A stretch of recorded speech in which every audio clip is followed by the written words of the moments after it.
Government of Venezuela updated on Friday on the ongoing investigations to dismantle terrorist groups who sought to undermine Sunday's legislative and regional elections.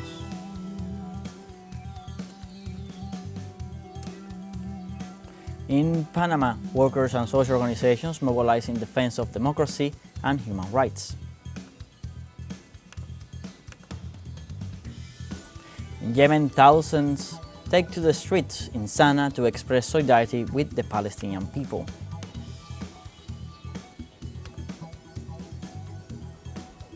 Hello, welcome from the South. I'm Luis Alberto Matos from the teleSUR studios in Havana, Cuba. We begin with the news. Stay with us.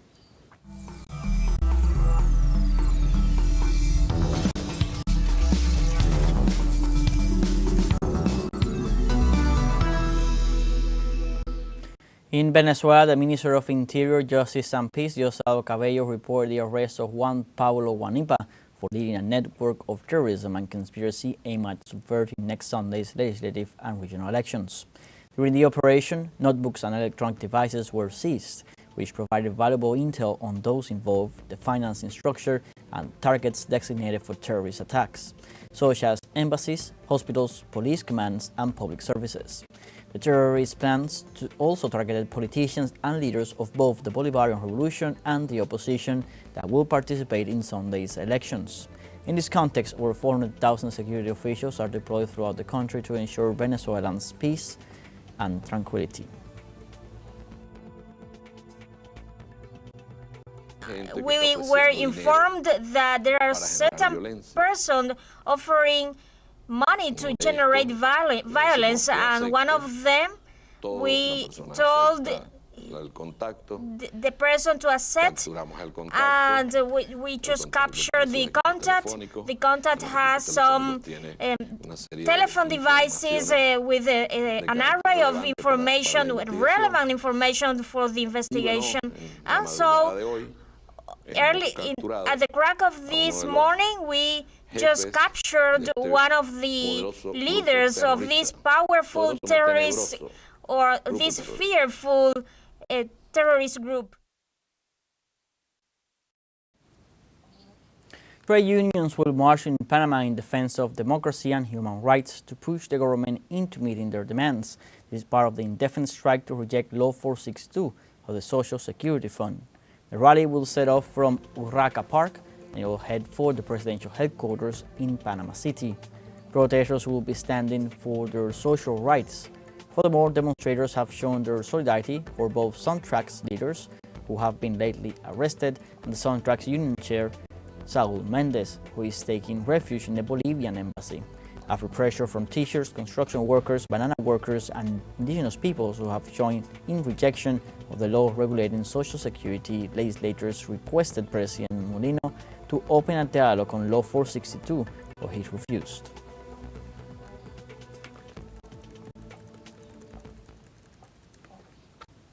And in Chile, the Midwives College called for a national demonstration this Friday 23rd to reject a new decree issued by the Health Ministry.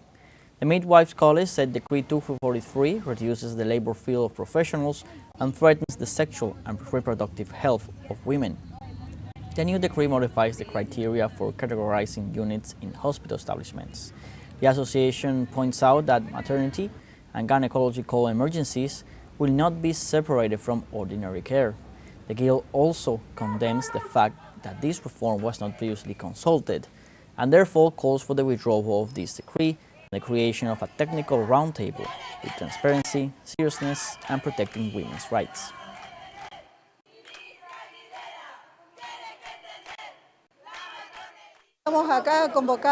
We are summoned here on a meeting with the Deputy Secretary because a decree was signed in a sneaky way, violating all women's rights, the rights they have acquired up to now. We are certainly concerned about the indifference of emergencies. We are aware that there are different profiles of users attending each of these spaces, and we know there is a distinctive professional training. We also understand midwives are the main guarantors of sexual and reproductive rights for the community. And on a summit in the Ecuadorian Amazon, indigenous leaders from Latin America rejected extractions from their territories. Some 20 indigenous delegates from Brazil, Colombia, Chile, Ecuador, and Mexico, alongside the Sayamaca clan from Suriname, have been attending the three-day meeting in Sarayaku village.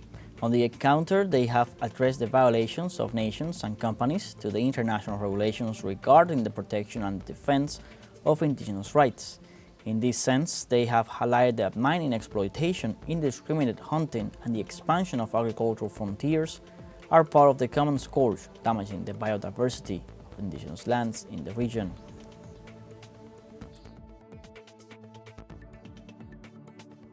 Estamos en resistencia. Estamos en lucha permanente. We are resisting, we are permanently fighting, day after day. And all the peoples have united for this process of effective work against this system that wants to devour us. And the Mexican National Electoral Institute accredited 139,538 observers and 366 foreign visitors for the judicial election to be held on June 1st. The electoral body informed that it received from December 13, 2024 to May 21st of the present year a total of 316,498 applications for the role of observer, which underwent through checks of requirements before their final accreditation. In this regard, the presidency of the Temporary Commission of the Judicial Electoral Process affirmed that this election guarantees the participation of citizens, which demonstrates the confidence and transparency of the election process. We now have a first break coming up. First, remember you can join us on TikTok, teleSUR English, where you'll find news in different formats, news updates, and much more. We're going to be right back. Stay with us.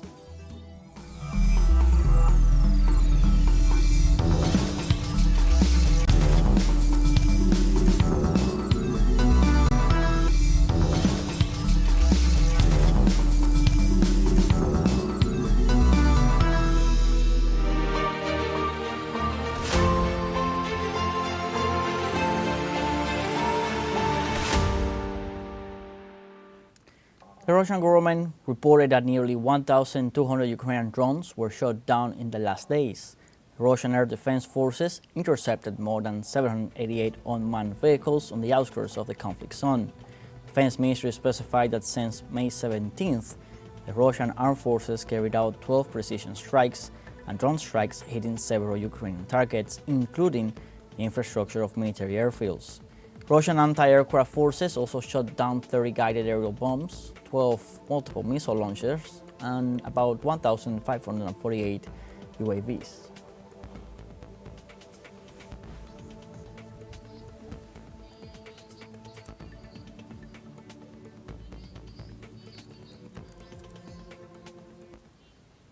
Hungarian Prime Minister Viktor Orban accused the Ukrainian government of espionage for conducting intelligence operations aimed at influencing his country's residents. The leader affirms that Ukraine maintains contacts with the opposition and endorses the mobilizations that support European Union membership. The Hungarian Prime Minister ratified his position against joining the regional bloc because, in his opinion, it would mean taking part in a war.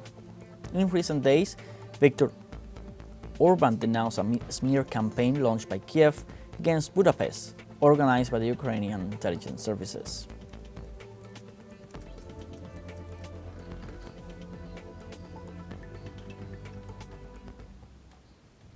In the United States, the security forces of the Central Intelligence Agency reported a security incident in front of its headquarters in Virginia. CBS News reported that CIA guards shot at a female driver who approached the door and did not stop. The agency stated that the person was already in custody after agents from its team confronted her outside the gates of the building. Following the incident, the agency added that the main gate of the complex was locked and ordered its employees to seek an alternative route. The woman was shot in the upper body and taken to a medical center. It is believed that her injuries were not life-threatening.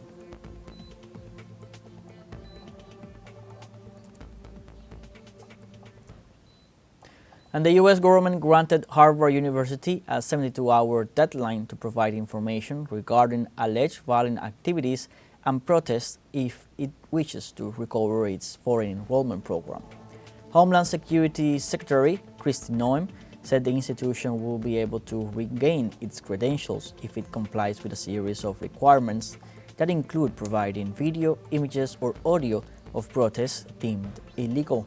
The termination of the foreign enrollment program marks an increase in tension between the Republican government and the university, which last April sued the Trump administration over the suspension of federal funding in response to alleged anti-Semitic behavior reported at the school.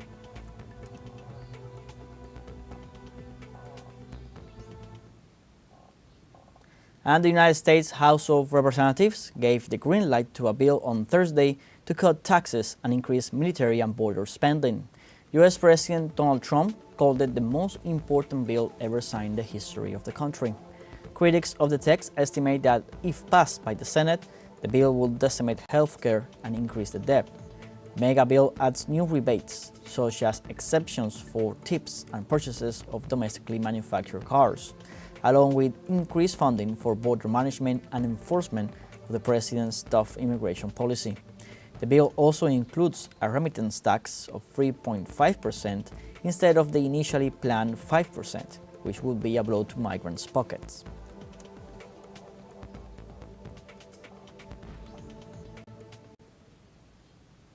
And a federal judge in Boston, the United States, blocked President Donald Trump's executive order to disband the U.S. Department of Education.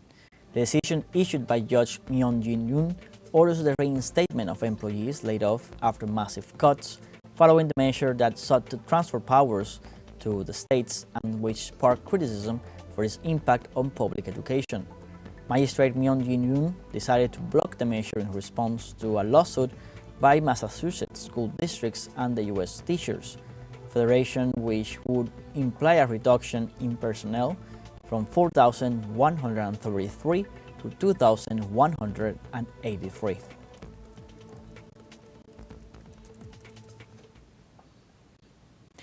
We have a second short break now before we invite you to visit our Facebook page at teleSUR English. There you'll be able to watch our top stories, special live coverage, and much more. Follow our page and activate the notification button to stay up to date on the world's most recent events. Final break, we'll be right back.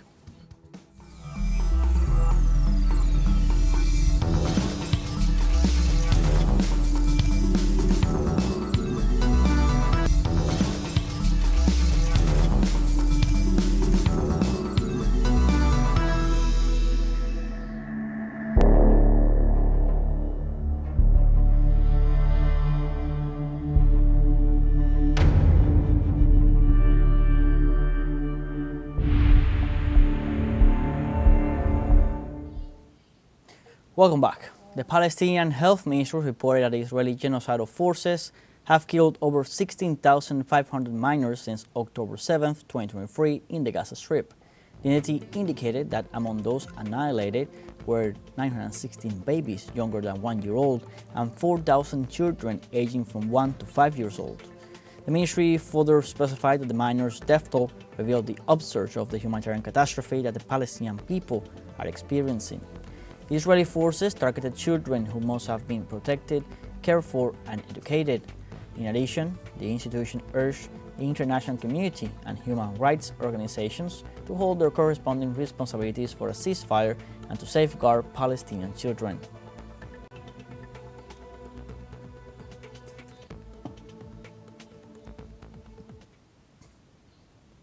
Palestinian authorities condemned the recent attacks by Israeli settlers in the occupied West Bank city of Brooklyn.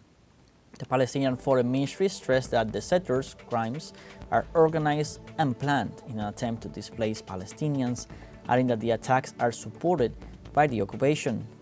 Extremist Israeli settler militias attacked homes and vehicles and assaulted several Palestinian residents in the city of Brooklyn on Thursday. The attack occurred just hours after the Israeli army withdrew from the city following a week-long offensive.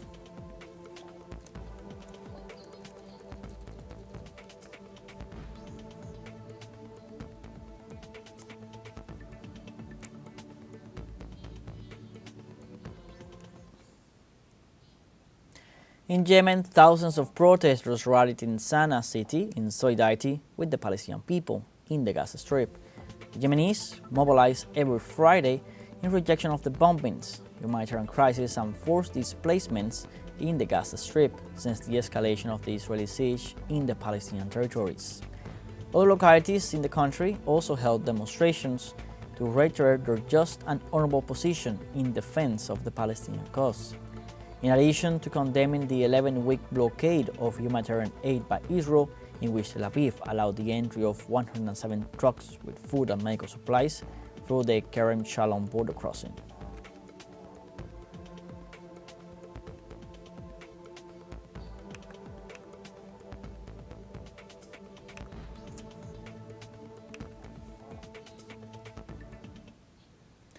And in Greece, hundreds of demonstrators marched to the Israeli embassy in Athens to demand an end to the genocide in the Gaza Strip.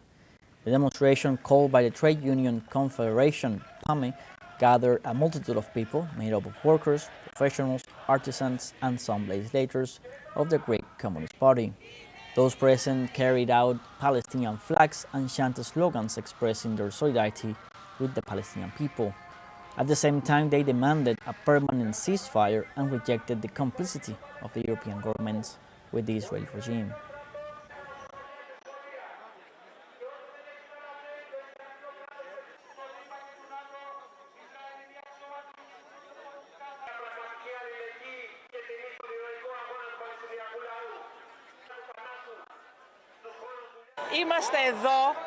We are here to condemn the murderous state and government of Israel, which continues with the backs of the European Union, the United States, and the NATO to mercilessly bomb Gaza.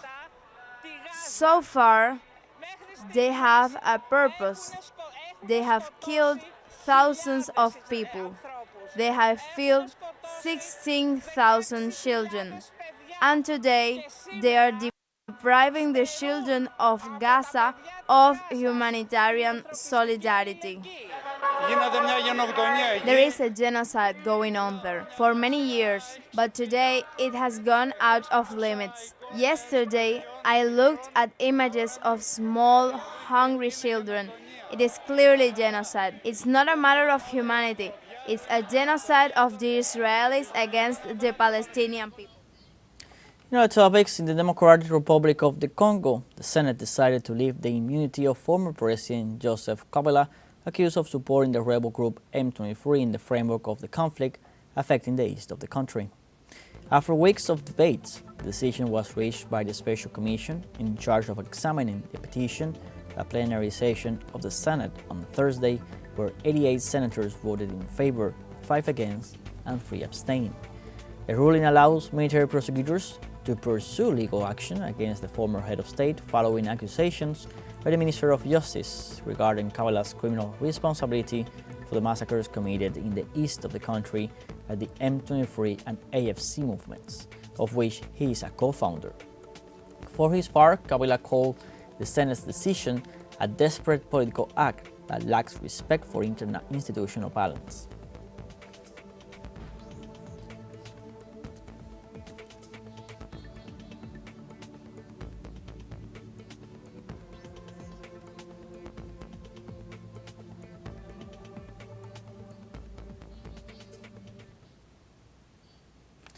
Like this, we have come to the end of this news brief. You can find these and many other stories on our website at telesurenglish.net. So join us on social media, Facebook, X, Instagram, Telegram, and TikTok. For Telesur English, I'm Luis Alberto Matos. Thank you for watching.